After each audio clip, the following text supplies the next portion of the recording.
इब्लिस शैतान अपनी गद्दी पर बैठा था। उसके दो चेले वहां आए और बोलने लगे, उस्ताद, आज हम बहुत बड़ा काम करके आए हैं। इब्लिस खामोशी से सुनता रहा। पहले चेले ने कहा, उस्ताद, आज मैंने एक नमाजी को तवायफ के कोठे तक पहुंचा दिया। दूसरे ने कहा, और उस्ताद, मैंने एक नमाजी को शराब खाने तक पहुंचा दिया। यह सुनकर इब्लिस जोर से गरजा और बोला, बेवकूफों, इसमें कौन सा बड़ा काम कराए हो? इस दौर का मुसलमान तो नमाज को ढाल बना चुका है। इसी की आड़ में वह सारे गलत काम कर रहा है, तो तुम मुझे कौन सी अच्छी खबर सुना रहे हो? इतने में उसका तीसरा शागिर्द आया। उसने कहा, उस्ताद, आज मैंने कुछ मदरसे जाने वाले बच्चों को बहकाकर खेल कूद में उलझा दिया। यह सुनकर इब्लिस बहुत खुश हुआ और उठकर नाचने लगा। इधर उसके दोनों शागिर्द नाराज हो गए। उन्होंने कहा, हम दोनों ने इतना बड़ा बड़ा काम किया, लेकिन उस्ताद खुश नहीं हुए, और यह बच्चों को बहकाकर आया तो उस्ताद बहुत खुश हो गया। इब्लिस अपनी गद्दी से उठा और तीनों से कहा, एक गधा ले लो और हमारे साथ चलो।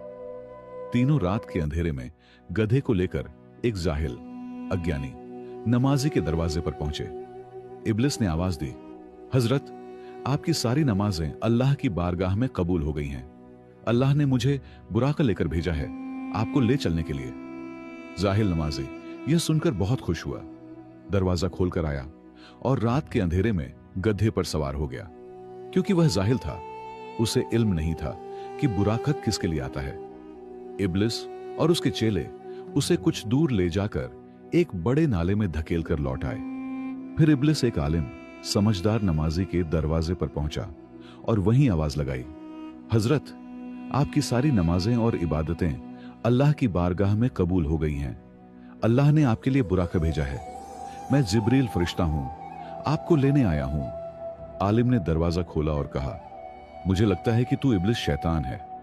भाग जा यहां से, मरदूद, ला हौल वला कुव्वत। इतना सुनना था कि इब्लिस गधा वहीं छोड़कर अपने चेलों के साथ भाग गया।